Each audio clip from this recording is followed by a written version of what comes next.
Bonjour à tous, nous sommes le jeudi 18 décembre 2025 et notre cher ami, notre frère Alex Kreiner est avec nous.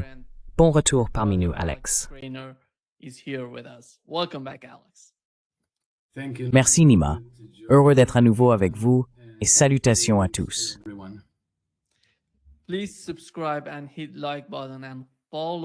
Abonnez-vous, cliquez sur le bouton j'aime et suivez Alex sur sa page Substack. Vous savez, trendcompass.substack.com. Vous pouvez y aller et vous abonner à sa publication. Cela l'aiderait vraiment et vous prendrez plaisir à lire ce qu'il y publie. J'en suis sûr. Commençons avec Alex, qui va nous parler de ce qui se passe dans la guerre en Ukraine. Il semble qu'après toutes ces négociations entre les États-Unis, la Russie, puis l'arrivée des Européens, les États-Unis cherchent d'une certaine manière à obtenir une garantie de sécurité, l'article 5 de l'OTAN. Mais du côté russe, ils ne vont pas dans cette direction. Ils savent pourquoi ils se battent et ce qu'ils envisagent pour l'avenir de l'Ukraine. Ils veulent une Ukraine neutre. Ils ne veulent pas que l'OTAN fasse partie de cet avenir. Et voici ce que Poutine a déclaré hier.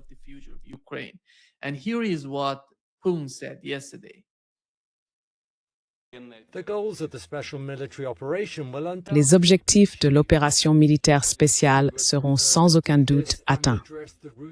Nous préférerions le faire et traiter les causes profondes du conflit par la voie diplomatique. Si la partie adverse et ses parrains étrangers refusent de s'engager dans des discussions substantielles, la Russie obtiendra la libération de ses terres historiques par des moyens militaires. La tâche consistant à créer et à étendre une zone tampon de sécurité sera également menée de manière cohérente. Oui, je ne sais pas comment.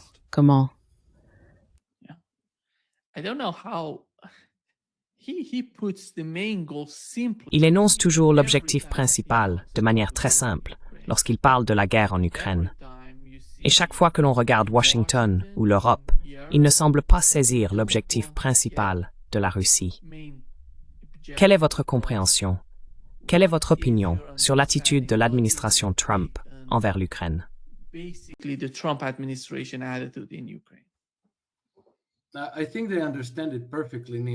pense qu'ils le comprennent parfaitement, Nima. Personne n'est aussi stupide.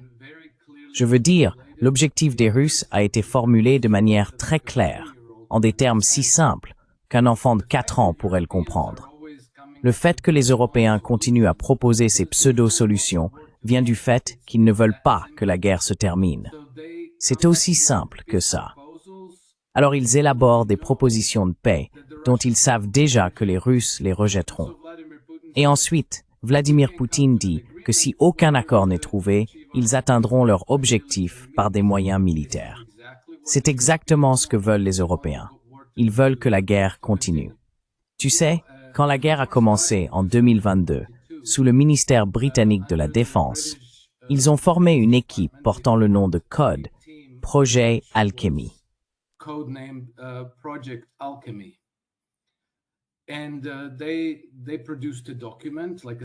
Et ils ont produit un document stratégique dont le thème principal était qu'il fallait maintenir l'Ukraine dans la lutte.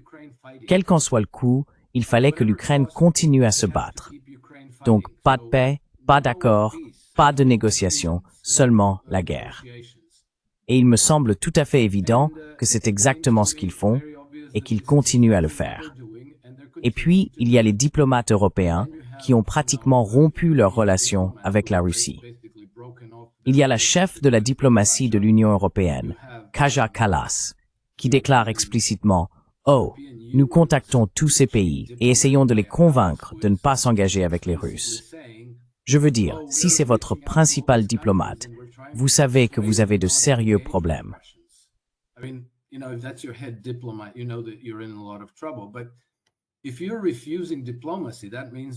Mais si vous refusez la diplomatie, cela signifie que votre seul objectif est la guerre.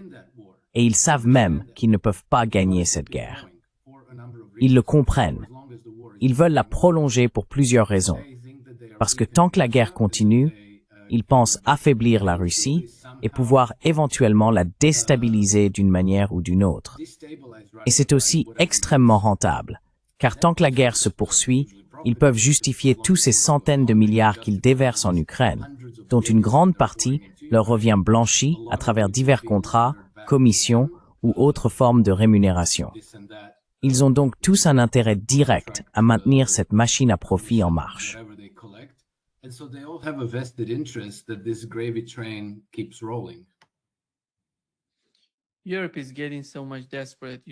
L'Europe devient vraiment désespérée. Vous voyez, au Royaume-Uni, en France et en Allemagne, on parle de se préparer. Ils s'adressent à leurs citoyens, les préparant à une guerre avec la Russie en 2029 ou 2030. Comment voyez-vous la situation entre l'Europe et les États-Unis? L'Europe est-elle en train de déjouer la politique étrangère des États-Unis en Ukraine?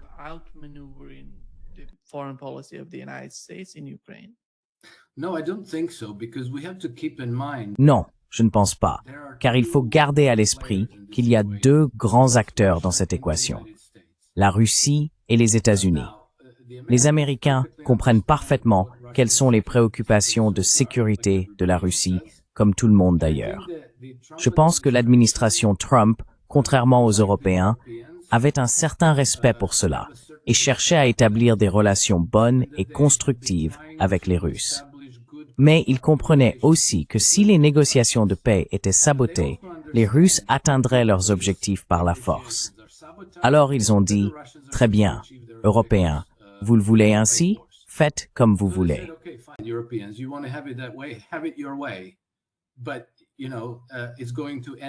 Mais, vous savez, cela finira de toute façon par tourner à l'avantage de la Russie. Donc je pense que l'administration Trump n'était pas très enthousiaste à l'idée d'impliquer l'Europe, parce qu'ils savent que les Russes finiront par l'emporter d'une manière ou d'une autre. Alors, peu importe. Je veux dire, vous savez, cela n'a pas d'importance pour les États-Unis du point de vue de leur sécurité. Et tous ces plans, accords et projets qu'ils élaborent n'aboutiront à rien, parce que vous savez, ils parlent de déployer leurs troupes sur le terrain une fois la paix conclue. Eh bien, la paix ne sera pas conclue.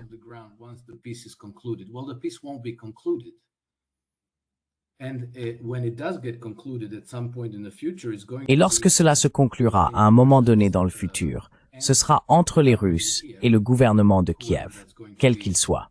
Ce sera également conclu avec les Américains. Ensuite, il y aura un changement à Kiev.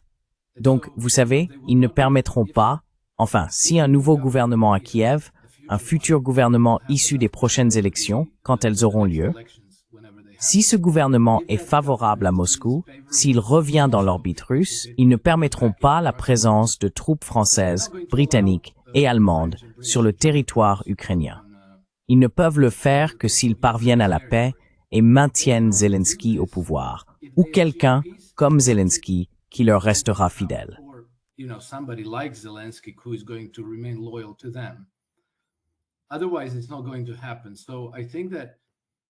Sinon, cela n'arrivera pas.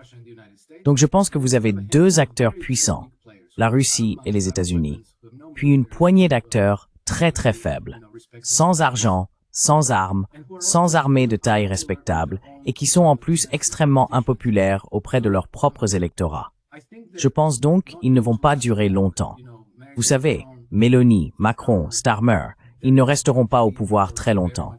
Et j'ai des raisons de croire que des personnes dans l'administration Trump le savent et qu'elles aideront en réalité leurs opposants à accéder au pouvoir et à former de nouveaux gouvernements.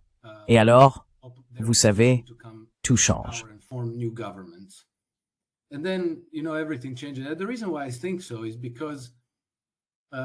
La raison pour laquelle je le pense, c'est que, quand était-ce, il y a 2 semaines, lorsque Kushner et Witkoff étaient à Moscou et ont passé 5 heures à discuter avec Vladimir Poutine, nous avons appris que l'un des sujets abordés concernait la reconnexion des gazoducs Nord Stream entre la Russie et l'Allemagne. Eh bien, s'ils ont eu cette discussion sans aucun représentant du gouvernement allemand, cela me dit que le gouvernement américain compte déjà sur un changement de régime en Allemagne. Donc pour eux, Friedrich Merz est sans importance. Il peut dire ce qu'il veut, voter pour n'importe quel accord de paix, faire du lobbying, mais au final, cela ne changera pas grand-chose.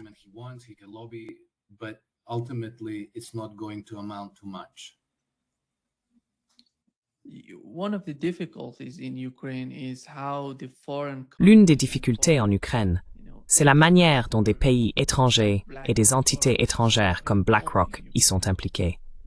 Quand on voit la rencontre entre Steve Wozniak et Kushner, et qu'on constate que le patron de BlackRock en fait partie, parlant de l'avenir de l'Ukraine, on comprend à quel point ces gens sont profondément engagés. Le gouvernement britannique agit de la même façon. Mais je ne vois rien venir pour l'Allemagne. Rien du tout. L'Allemagne ne fait que dépenser, dépenser, dépenser, gaspiller tout et ne rien recevoir en retour. Et est-ce à cause de BlackRock? C'est parce que l'homme qui dirige actuellement l'Allemagne était, vous savez, un ancien fonctionnaire de BlackRock.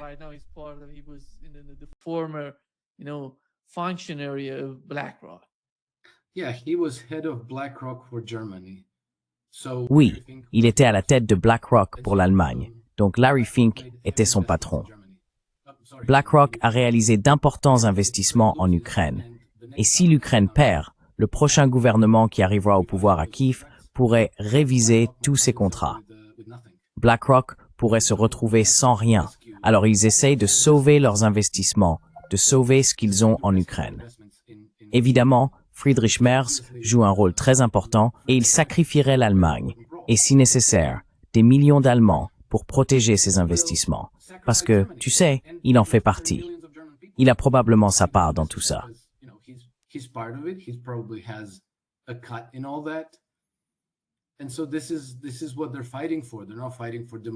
Et c'est pour cela qu'ils se battent. Ils ne se battent pas pour la démocratie. Ils se moquent complètement du peuple ukrainien.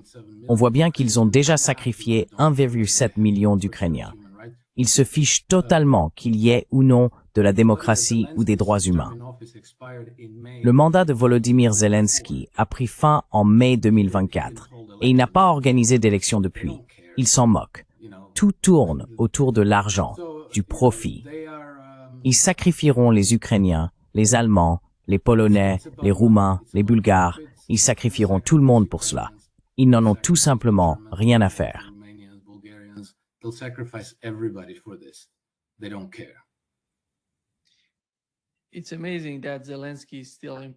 C'est incroyable que Zelensky soit encore au pouvoir en Ukraine.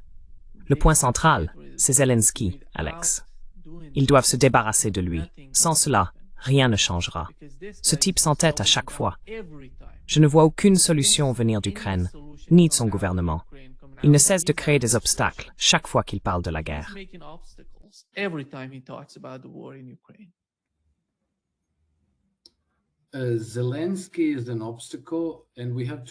Zelensky est un obstacle, et il faut se rappeler qu'il est très probablement un agent britannique. Après son élection en 2019, l'un de ses premiers voyages a été à Londres. Et en octobre 2019, il s'est rendu à une réunion, non pas avec le Premier ministre britannique, qui je crois était alors Boris Johnson, mais pour un entretien de 2 heures avec Sir Richard Moore, le chef du MI6. C'est très inhabituel, très étrange, mais cela en dit long sur le fait qu'il ait passé du temps à discuter avec le directeur du service de renseignement extérieur britannique. Nous ne savons pas de quoi ils ont parlé. Je veux dire, Zelensky s'est fait prendre. C'est les médias ukrainiens qui ont révélé l'affaire.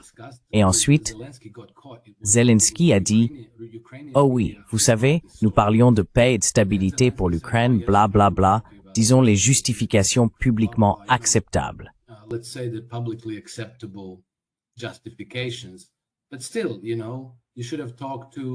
Mais tout de même, vous savez, il aurait dû parler peut-être au Premier ministre britannique, ou peut-être au chef de leur ministère des Affaires étrangères, ou encore tenir une réunion de cabinet avec les ministres de la Défense pour cela. Pas avec le MI6. C'est le renseignement extérieur britannique. Donc, c'est le renseignement britannique qui a inventé cette idée de projet alchimie, selon laquelle il faut maintenir l'Ukraine en guerre à tout prix. C'est sa mission, c'est son mandat. Maintenir l'Ukraine en guerre à tout prix. Et donc, bien sûr, il est protégé contre, disons, la volonté démocratique du peuple ukrainien par une garde prétorienne, qui, d'après ce que je comprends, serait aussi composée de mercenaires britanniques. Bien que, vous savez, je n'en sois pas certain, c'est juste une de ces rumeurs qui circulent. Mais il est certainement protégé, car sinon, il finirait comme Mussolini. Le peuple le mettrait en pièces s'il le pouvait, mais il ne le peut pas.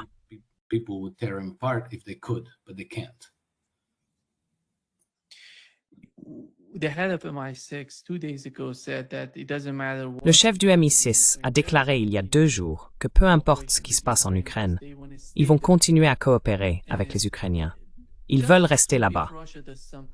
Maintenant, imaginez un instant si la Russie faisait quelque chose de semblable au Royaume-Uni.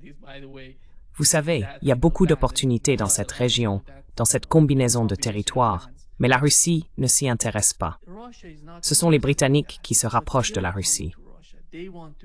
Pensez-vous que cela pourrait influencer ou modifier, d'une manière ou d'une autre, l'état d'esprit des Russes envers les Britanniques?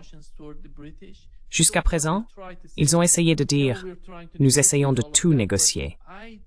Mais je ne vois aucune situation dans laquelle les Russes, l'administration Poutine, accepteraient la présence du renseignement britannique en Ukraine après un quelconque accord là-bas.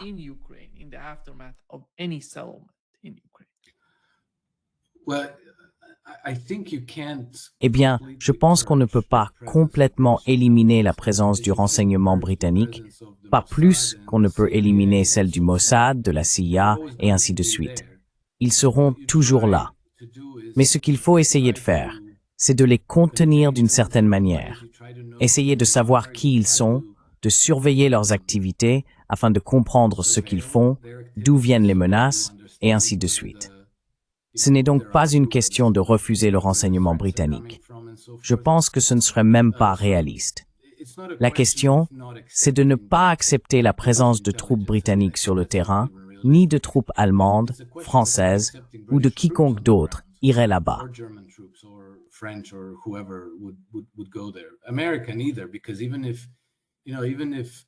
Américains non plus. Car même s'il est vrai, comme l'a dit Vladimir Poutine, qu'il fait confiance à Donald Trump ne restera pas éternellement à la Maison-Blanche. Dans 3 ans, nous ne savons pas qui s'y trouvera. Donc les Russes ne peuvent pas faire d'exception. Ils ne peuvent pas compromettre leurs préoccupations en matière de sécurité simplement parce qu'ils entretiennent de bonnes relations avec Donald Trump et Steve Witkoff. Dans 3 ans, ils devront peut-être traiter avec Anthony Blinken, Jake Sullivan ou quelqu'un d'autre. Donc ils ne peuvent pas faire d'exception pour cela. Ils doivent insister pour que leurs préoccupations de sécurité soient entièrement et totalement satisfaites et respectées, et qu'une nouvelle architecture de sécurité soit mise en place, non seulement pour cette région, mais pour l'Europe en général.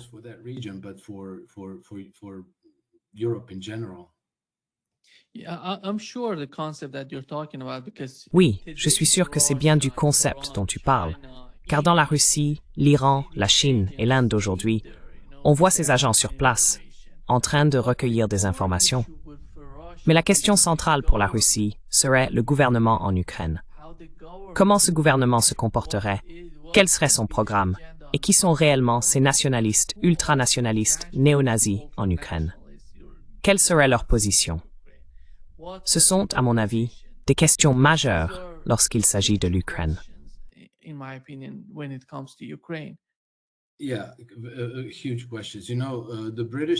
Oui, d'énormes questions. Vous savez, les Britanniques ont évacué environ 8000 soldats et officiers alliés aux nazis d'Ukraine après la Seconde Guerre mondiale et ils les ont emmenés en Grande-Bretagne et au Canada. Et vous savez, ils sont toujours là et ils sont organisés. Je suppose que c'est ce qui va se passer après la fin de la guerre en Ukraine. Un grand nombre de ces néo-nazis ukrainiens vont être évacués, probablement installés au Canada, et on les y gardera, peut-être même comme une sorte de gouvernement en exil.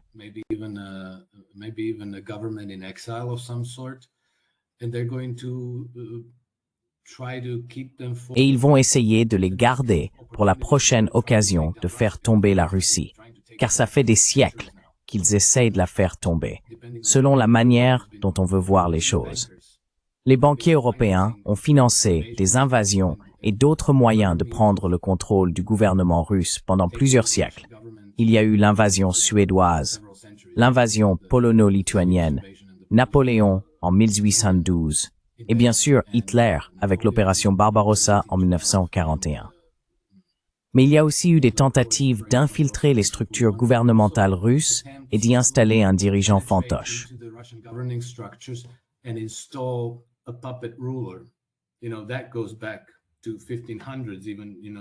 Tu sais, cela remonte aux années 1500.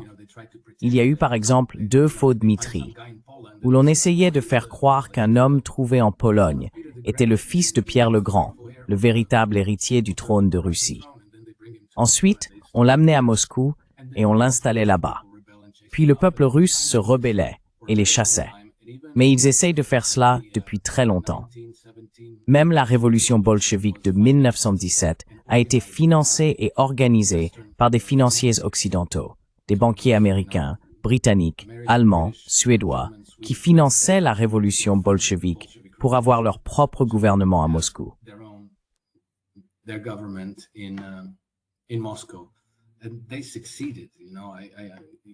Et ils ont réussi.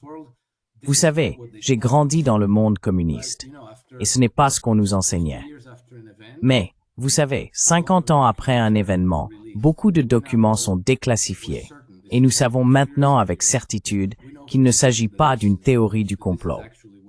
Nous savons avec certitude que c'est bien ce qui s'est passé, d'après les enquêtes du Congrès des États-Unis et les dossiers du département d'État. À savoir que des banquiers new-yorkais, en coopération avec des banquiers et des services de renseignement allemands et suédois, ont orchestré la révolution bolchevique et installé le gouvernement communiste là-bas, qui leur est resté fidèle jusqu'à ce que Staline prenne le pouvoir et procède à une purge.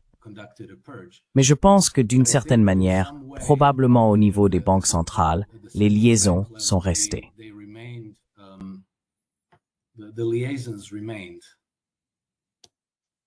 Yeah. Alex, looking at the conflict in Ukraine and Alex, en observant le conflit en Ukraine, cela fait maintenant presque 4 ans, et malgré cela, nous savons que l'une des principales raisons pour lesquelles ce conflit dure si longtemps tient à certaines considérations opérationnelles de l'armée russe. Il y a eu des changements, des transformations dans la manière dont l'armée russe fonctionne. C'est vraiment impressionnant de voir ce qui s'est passé. Une armée autrefois conçue principalement pour la défense est désormais prête, à mon avis, à mener des opérations offensives en dehors de la Russie. Mais en mettant de côté toutes ces questions militaires et opérationnelles, l'objectif principal du président russe serait d'obtenir un accord stratégique plus large avec les États-Unis.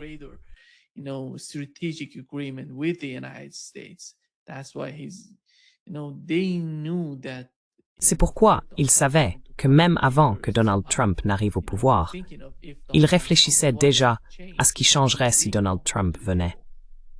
Qu'est-ce qui amènerait Donald Trump à la table des négociations? Et à mon avis, nous arrivons à la fin du conflit. Penses-tu que Poutine obtiendrait ce qu'il avait en tête en matière de sécurité, une sorte d'accord de sécurité globale avec l'Occident, quelque chose qui inclurait tous ces acteurs occidentaux? Parce qu'après tout, je ne vois pas l'Europe présente. L'Europe est en quelque sorte absente du tableau. Et à mon humble avis, je pense que l'Europe devrait faire partie de l'accord. L'Europe doit faire partie de l'accord, mais cela ne semble pas être le cas. Je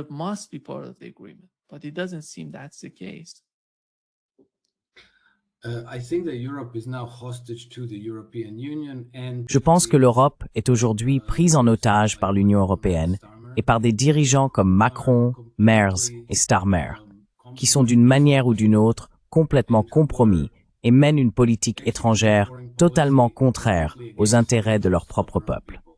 Je pense que cela restera ainsi tant que ces personnes ne seront pas chassées du pouvoir. Après cela, je suis assez sûr que si l'AfD parvient à former le prochain gouvernement en Allemagne, la situation changera. L'une des premières choses qu'ils voudront probablement faire sera de reconnecter les gazoducs Nord Stream. Et pour cela, ils devront parler aux Russes et parvenir à des accords. Ils vont rétablir les relations diplomatiques. Ils vont rétablir les relations commerciales.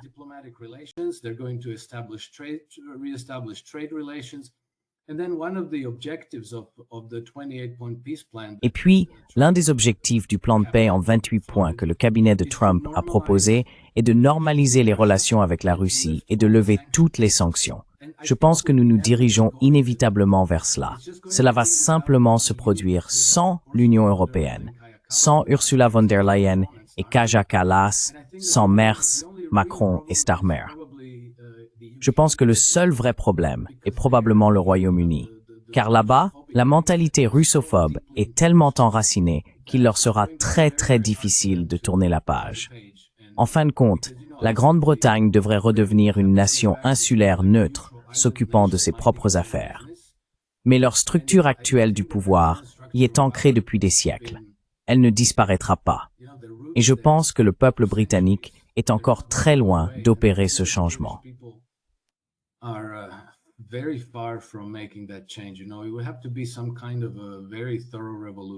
Il faudrait une sorte de révolution très approfondie, un changement complet de gouvernement, peut-être le renversement de la monarchie et l'instauration de quelque chose de totalement différent. Mais une fois que le Royaume-Uni ne pourra plus manœuvrer ses alliés dans des guerres et des confrontations, une fois qu'il n'aura plus le soutien inconditionnel des États-Unis, il n'y aura plus grand-chose qu'ils puissent faire à partir de là. Vous savez, ils vont devoir repenser ce qu'ils font. Et je pense que cette fois-ci, ni les Russes, ni les Chinois ne vont simplement dire « Eh bien d'accord, continuez comme d'habitude », parce qu'ils savent que ces gens-là n'abandonnent jamais. Ils se regroupent, ils adaptent peut-être leur stratégie, mais ils continuent d'attaquer, car leur modèle économique, c'est le colonialisme.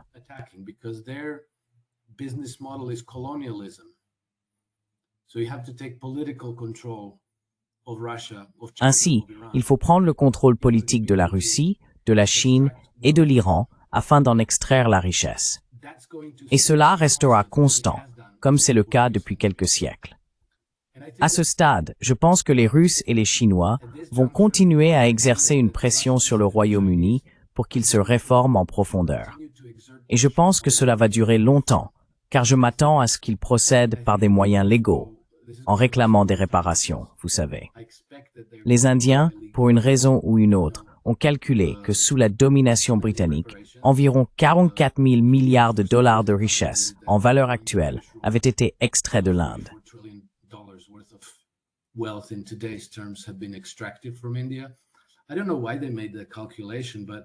Je ne sais pas pourquoi ils ont fait ce calcul, mais probablement pas parce qu'ils s'ennuyaient. Peut-être parce qu'ils veulent se racheter. Ils vont exiger des réparations à un moment donné, quand ils le pourront. Pour l'instant, ce n'est pas réaliste. Mais qui sait, dans quelques années, ce le sera peut-être. Les Russes ont des revendications similaires, et les Chinois aussi. C'est l'Empire britannique qui a soumis la Chine à un siècle d'humiliation, puis a utilisé le Japon comme son intermédiaire, ce qui a entraîné la mort de 30 millions de Chinois. Donc je ne pense pas qu'ils vont simplement laisser ce problème en suspens et pourrir jusqu'à ce qu'une autre génération tente à nouveau la même chose.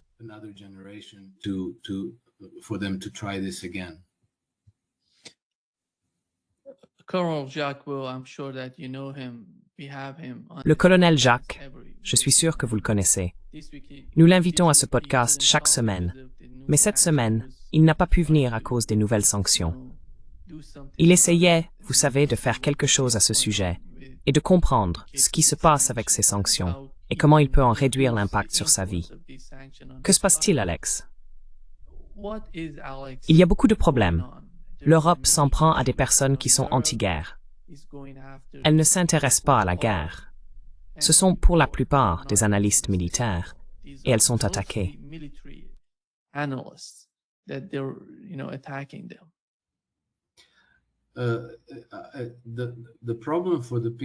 Le problème pour les personnes au pouvoir aujourd'hui, c'est qu'elles perdent le contrôle du récit. Et c'est essentiel pour elles. Parce que vous savez, l'année dernière à Davos, Ursula von der Leyen, John Kerry et plusieurs autres ont littéralement fait une crise de nerfs à propos de la désinformation et de la mésinformation. Je crois même que Ursula von der Leyen a déclaré que la désinformation et la mésinformation représentait désormais une menace plus grande pour eux que la Russie ou le terrorisme international. C'est donc un énorme problème pour eux. Et je pense que le colonel Jacques Bois a été l'une des voix les plus claires en faveur de la vérité, expliquant aux gens ce qui se passe, ce qui est vrai, ce qui est faux. Et je pense qu'il a une certaine autorité, car il a travaillé pour l'OTAN et a été impliqué dans de nombreux points de crise à travers le monde.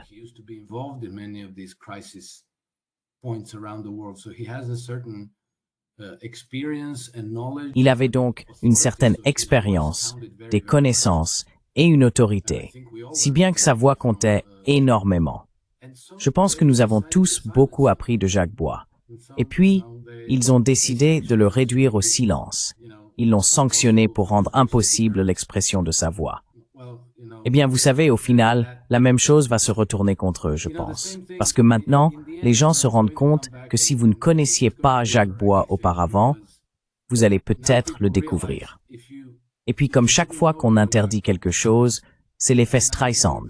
Les gens deviennent curieux, se demandant « D'accord, alors qu'est-ce qu'il disait pour qu'ils s'acharnent autant contre lui et le fassent taire ?» C'est la même chose que lorsqu'ils ont renvoyé Tucker Carlson de Fox News. L'ont-ils vraiment réduit au silence? Pas vraiment. Je pense que c'est même devenu pire pour eux.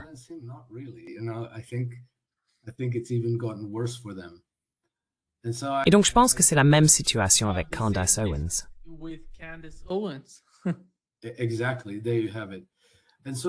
Exactement. Voilà. C'est dit. Et je pense que c'est quelque chose de très très important, parce que cela nous montre que nous sommes en train de gagner, nous, c'est-à-dire les gens ordinaires, qui veulent connaître la vérité et la découvrir. Personne n'aime qu'on lui mente. Surtout quand on vous dit « Oh, vous allez devoir sacrifier vos enfants » et qu'on vous ment ensuite sur les raisons pour lesquelles vous devez les sacrifier. Je ne crois pas. Donc vous savez, je pense qu'ils sont désespérés. Ils ne savent pas quoi faire. Leur réaction instinctive, c'est de faire taire les voix qui partagent la vérité dérangeante. Mais au final, je pense que ce sera contre-productif. Cela entraînera beaucoup de conséquences imprévues et des résultats contraires à leurs attentes.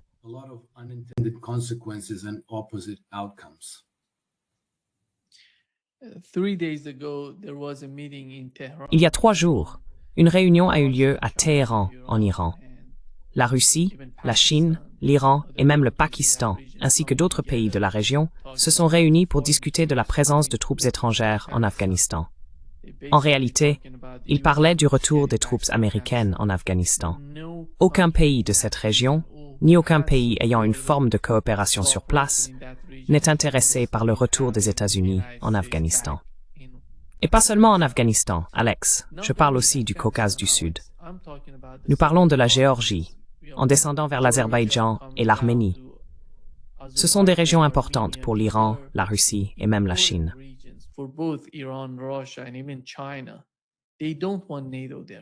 Ils ne veulent pas de l'OTAN là-bas.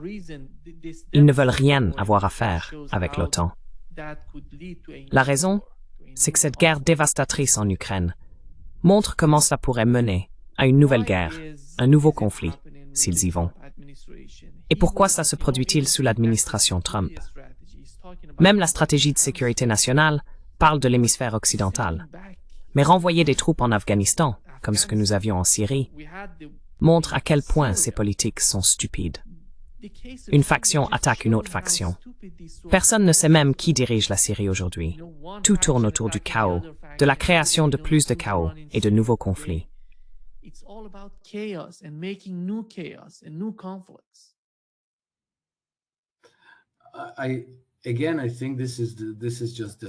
Encore une fois, je pense que c'est simplement de la désespération.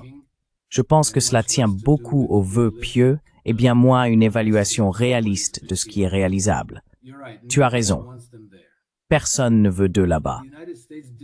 Les États-Unis ne se sont pas retirés d'Afghanistan parce qu'ils s'ennuyaient et se sont dit « Bon, eh bien, allons-y, et peut-être qu'on reviendra plus tard ». Ils sont partis parce qu'ils ont été vaincus. Ils n'ont pas réussi à atteindre leurs objectifs. et ont été battus par les talibans après 20 ans d'efforts pour pacifier le pays et le placer sous leur contrôle. C'était un immense projet, tu sais, dans le sillage du 11 septembre, quand le peuple américain était encore mobilisé. On leur disait « Oh, l'Afghanistan, c'est là que se trouve Oussama Ben Laden, et nous devons régler ça, et les talibans sont très mauvais. » Et ainsi de suite.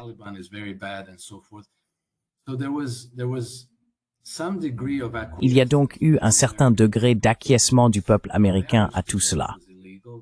Ils savaient que c'était illégal, mauvais à un certain niveau, mais ils pensaient aussi que peut-être c'était pour le mieux. Parce que, vous savez, ces gens étaient terribles, c'étaient des terroristes, et qu'il fallait nettoyer tout ça là-bas. Je ne pense pas que quiconque le croit encore aujourd'hui. Les soldats américains ne le croient probablement plus, et ils ne veulent sans doute pas retourner en Afghanistan. Mais je me souviens qu'en 2021, lorsque les États-Unis se sont retirés d'Afghanistan, Trump voulait le faire, mais on l'en a empêché, Biden a dû retirer les troupes d'Afghanistan. Les réactions à Londres ont été absolument hystériques. Les Britanniques étaient complètement hystériques à ce sujet.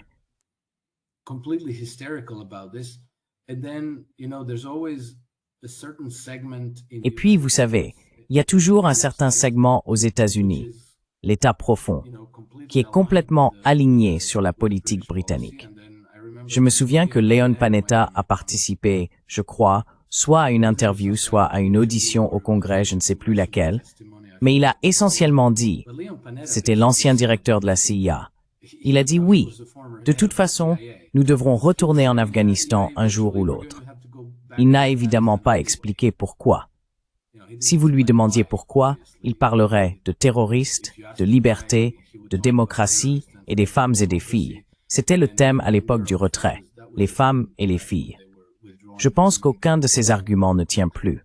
Je pense que toutes ces justifications n'ont plus aucune crédibilité.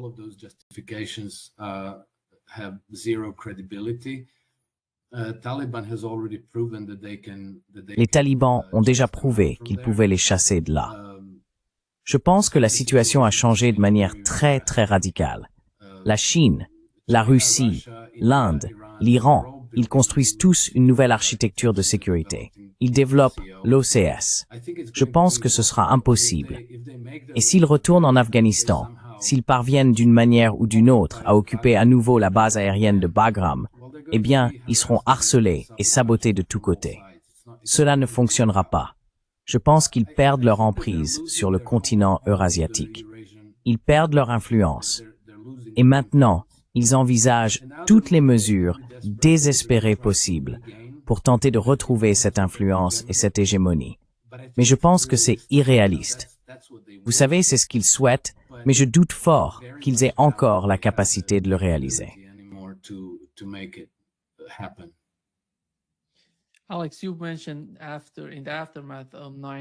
Alex, tu as mentionné qu'après le 11 septembre, tu te souviens de l'état de l'opinion publique américaine à l'époque. Les gens étaient unis. Ils voulaient poursuivre l'ennemi. Aujourd'hui, les États-Unis n'en sont plus là. On peut le voir non seulement dans les médias, il y a eu beaucoup de changements, mais aussi au Congrès. Thomas Massie et d'autres s'expriment à ce sujet, disant qu'il n'y a aucun intérêt à s'étendre sans cesse. Regardons les bases militaires américaines, plus de 800. Quel en est l'avantage? S'ils entraient en guerre, par exemple avec l'Iran, ces bases deviendraient des cibles faciles pour l'armée iranienne. En quoi seraient-elles utiles aux États-Unis? Cela n'a pas de sens. Regardez ce que fait la Chine.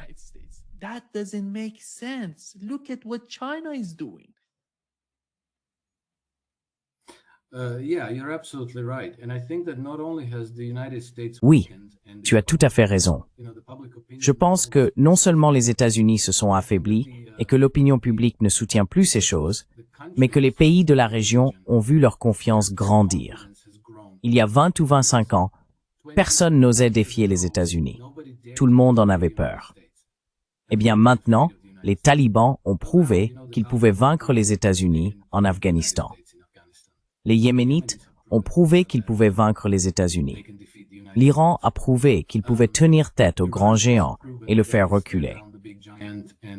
and make it blink. And so I think that Je pense que ce n'est qu'un vœu pieux de la part de ces oligarchies dirigeantes qui sont en train de perdre, et de perdre très lourdement. Elles conservent encore beaucoup d'influence, une influence considérable. Par exemple, il y a environ 10 jours, le nouveau projet de loi NDAA a été adopté, la loi sur les allocations militaires et de défense. Et le Congrès a voté une disposition interdisant à l'administration Trump de retirer les troupes d'Europe, car Trump voulait le faire. Mais le Congrès a rendu cela impossible. Vous voyez donc qu'au sein de l'administration américaine, il existe encore de nombreux intérêts opposés.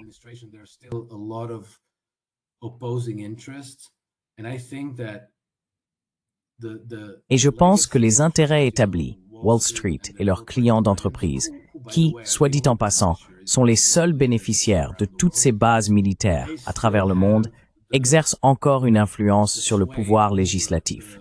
Ainsi, le Congrès vote toujours en faveur de ce qu'ils veulent. Trump peut vouloir faire ceci ou cela, mais il ne peut agir que par décret exécutif.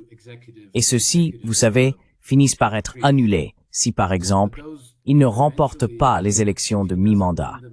Et si vous n'avez pas encore 4 années supplémentaires, peut-être sous J.D. Vance ou quelqu'un du même genre, ils peuvent renverser toutes ces réformes de Trump et tout ce qu'il essaye de faire, et se rallier de nouveau aux Européens pour tenter de préserver l'empire mondialiste.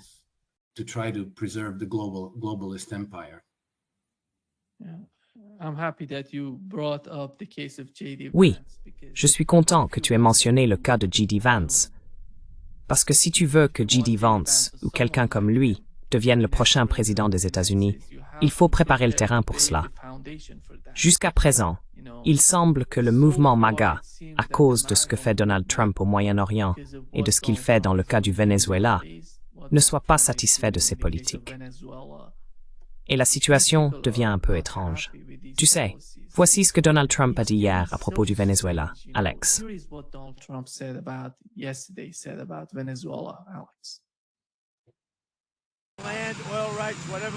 Les terres, les droits pétroliers, tout ce que nous avions, ils nous l'ont pris parce que nous avions un président qui peut-être ne faisait pas attention. Mais ils ne vont plus faire ça maintenant. Nous le voulons de nouveau. Ils ont pris nos droits pétroliers. Nous avions beaucoup de pétrole là-bas. Comme vous le savez, ils ont expulsé nos entreprises et nous voulons le récupérer.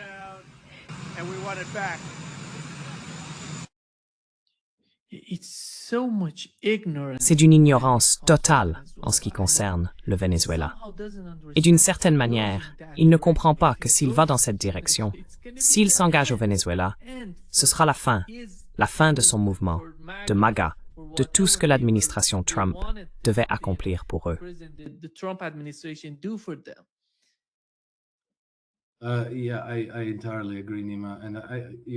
Oui, je suis tout à fait d'accord, Nima. Et tu te souviens, quand on a parlé, il y a quelques mois, on avait évoqué l'Iran et toute cette idée de mener une guerre de changement de régime contre l'Iran. Pendant un moment, on aurait dit qu'ils allaient vraiment le faire, parce qu'ils déployaient tous ces bombardiers stratégiques à Diego Garcia, des porte-avions et tout le reste, et je me suis dit, c'est d'une stupidité sans nom. Je ne peux pas croire qu'ils vont vraiment aller jusqu'au bout. Je dois dire que je ne comprends absolument pas ce qu'ils font au Venezuela. Parce que pour moi, encore une fois, ça semble d'une stupidité incroyable. Je ne vois pas pourquoi Trump ferait ça. Et donc, bon, le document de la stratégie de sécurité nationale dit que c'est pour défendre la doctrine Monroe et tout le reste, et peut-être que ça l'explique. And so that might explain it. But still, it's extraordinarily stupid because, mais malgré tout, c'est extraordinairement stupide. Parce que, tu sais, on approche des élections de mi-mandat, qui sont pratiquement la priorité absolue de l'administration Trump. Gagner les élections de mi-mandat, c'est l'objectif. Et maintenant, tu vas prendre le risque, un de tes navires soit coulé dans les Caraïbes. Peut-être que des centaines de soldats soient tués dans les jungles du Venezuela. Et même si tu parviens à provoquer un changement de régime au Venezuela, ce qui se produirait à coup sûr, c'est qu'il y aurait une très forte insurrection. quel que soit le régime que tu installerais à Caracas, il n'aurait pas un seul jour de paix. Tu obtiendrais un Guatemala 2.0. Tu aurais des massacres de masse. Tu aurais une Libye 2.0, un État failli dans ton voisinage. Est-ce pour cela que le peuple américain a voté? Est-ce que quelqu'un va voter pour ça aux élections de mi-mandat?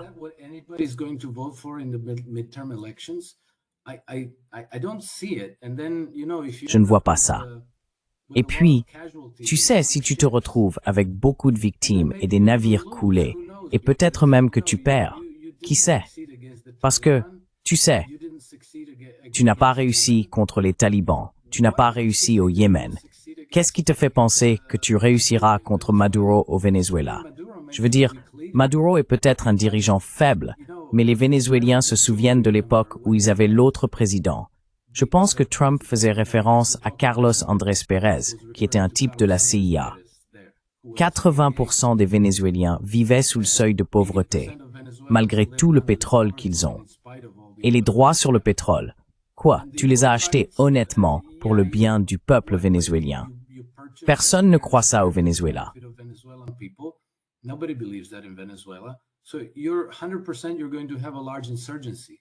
Donc, vous allez forcément faire face à une grande insurrection qui va vous harceler comme les talibans l'ont fait. Et peut-être qu'ensuite, vous devrez partir à nouveau, vaincu après avoir dépensé des milliers de milliards et perdu on ne sait combien de milliers de soldats américains. Cela n'a donc absolument aucun sens. Et je dois dire que je pense que lorsque Trump fait ses commentaires stupides, il s'adresse à certains électorats de son pays qu'il doit apaiser pour le moment. Sinon, je devrais penser que Trump est un idiot. Et je ne le crois vraiment pas. Je pense que lui et les gens qui l'entourent sont en réalité très intelligents. Ils comprennent ce qui se passe. Donc, pour faire quelque chose d'aussi bête, il doit forcément y avoir une autre explication. There's got to be some other explanation.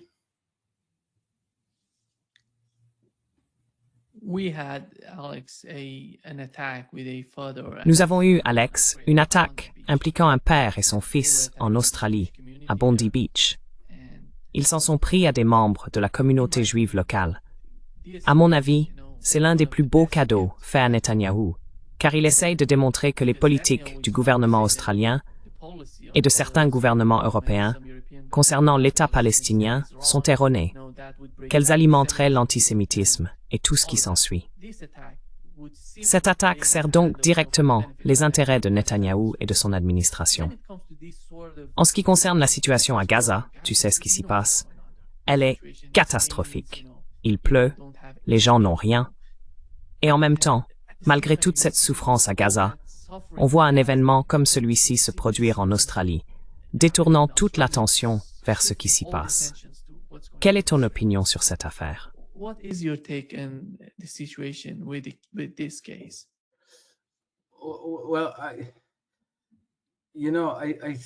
Eh bien, vous savez, je pense que cela va s'avérer être un très mauvais cadeau pour Netanyahou, car pour exactement la raison que vous avez mentionnée, je vois qu'il y a déjà beaucoup de gens qui se méfient énormément d'Israël.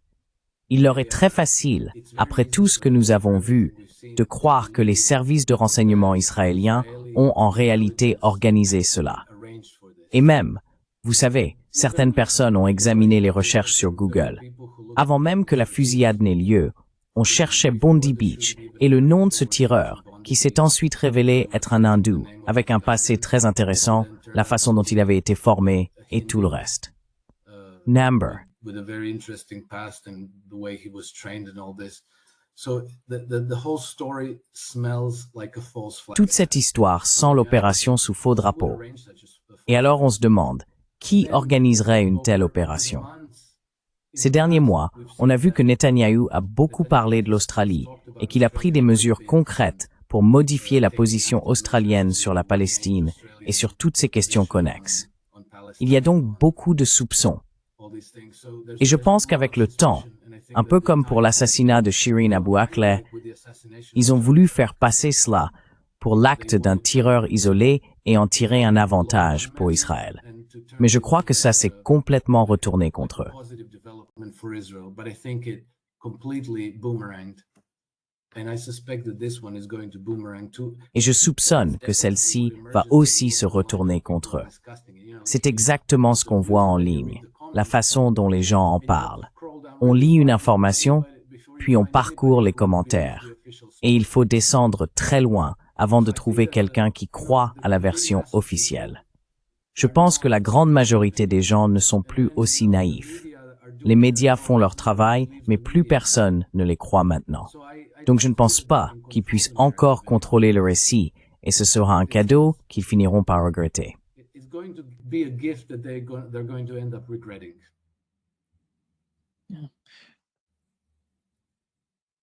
Netanyahu, Alex, is Oui. Nima, Alex, à mon avis, l'un des objectifs de cette attaque est qu'Israël essaie de dire que les personnes vivant en Israël sont plus en sécurité que les Juifs vivant à l'extérieur du pays. Et cela pourrait, d'une certaine manière, aider le gouvernement Netanyahou. Pour conclure cette session, pensez-vous que le gouvernement israélien se trouve dans une meilleure position avec ce type d'attaque? Ou bien, après tout, comme vous l'avez mentionné, l'opinion publique est consciente de ce qui se passe réellement. Elle ne croit pas, enfin je ne sais pas si elle connaît toute la réalité, mais elle ne croit pas à la version officielle, au récit officiel de ce qui se passe. Comment voyez-vous la situation d'Israël? Comment... How do you see the situation with Israel? How? Go ahead. I think, Nima, that Je pense, Nima, qu'Israël a non seulement perdu un soutien très important de la part du public occidental, surtout aux États-Unis, et même parmi les conservateurs, mais j'ai aussi l'impression qu'Israël a perdu un soutien significatif de la part des Juifs eux-mêmes. Ils voient qu'ils sont salis et entachés par tout ce qui est fait au peuple palestinien, et ils ne veulent pas de cela. Ils ne veulent pas être les otages d'une cabale très fanatique et criminelle qui dirige Israël en ce moment. Je pense que beaucoup de Juifs cherchent à se dissocier, et je vois de plus en plus de commentaires, surtout de la part des jeunes Juifs, disant « Vous ne faites pas cela en mon nom ».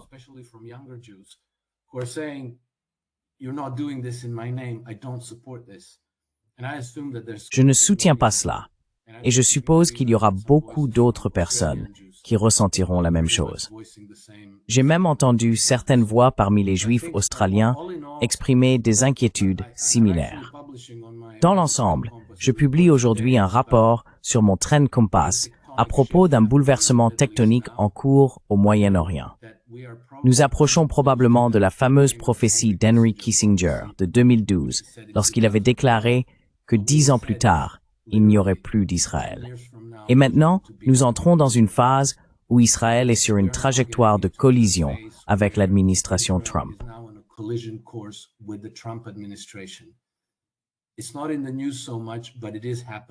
Ce n'est pas beaucoup dans les médias, mais cela se produit, car les Israéliens attaquent de plus en plus violemment un envoyé américain en Syrie, Tom Barak.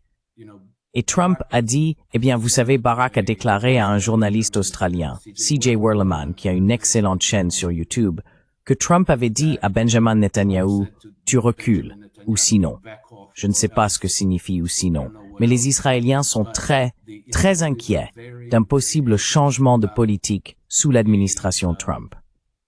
Et je dis depuis très longtemps que si j'étais sioniste, je ne ferais pas du tout confiance à Trump. Et je pense que cela est en train de se concrétiser.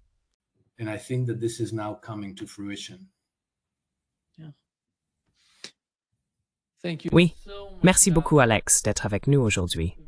Toujours un plaisir, Nima. Merci pour l'invitation et à la prochaine. Joyeux Noël à vous aussi. See you soon. Bye-bye. Prends soin de toi. À bientôt. Merci.